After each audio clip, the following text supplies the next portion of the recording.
Ian could become the Tampa Bay area's worst hurricane in a century. The storm is days away from hitting Florida, and the National Hurricane Center is now forecasting conditions in some parts of the state could begin worsening as soon as today.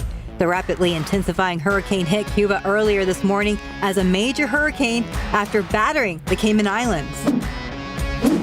Protests in Russia continue to grow and become more violent and deadly. Today is the final day of the staged referendum in occupied regions of Ukraine.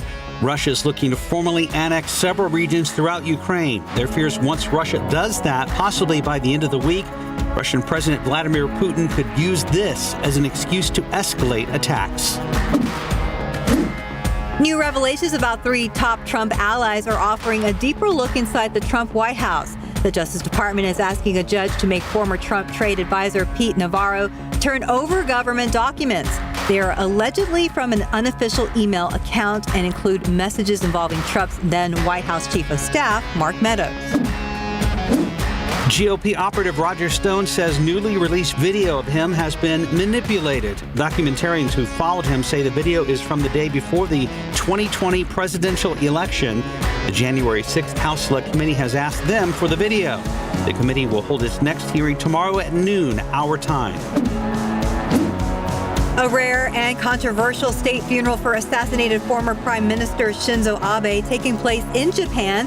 The event for one of the country's most divisive leaders has deeply split public opinion. Abe was cremated in July after a private funeral, days after he was assassinated while giving a campaign speech. Bear market territory for the Dow. It posted a 1.1% drop yesterday, which puts the Dow down 20% from its recent high. The S&P closed down 1%, and the Nasdaq ended the day down 0.6%.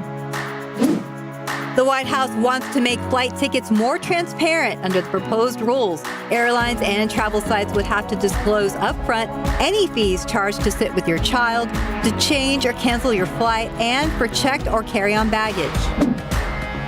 The Congressional Budget Office is warning that student loan forgiveness could cost the government around $400 billion over the course of 30 years.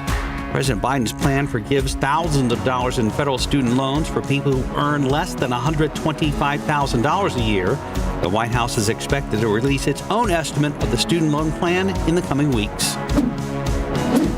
Rent may still be too high for a lot of people, but it's getting a little more affordable. Property data company CoStar Group says the national average for asking rents fell 0.1% in August compared to July.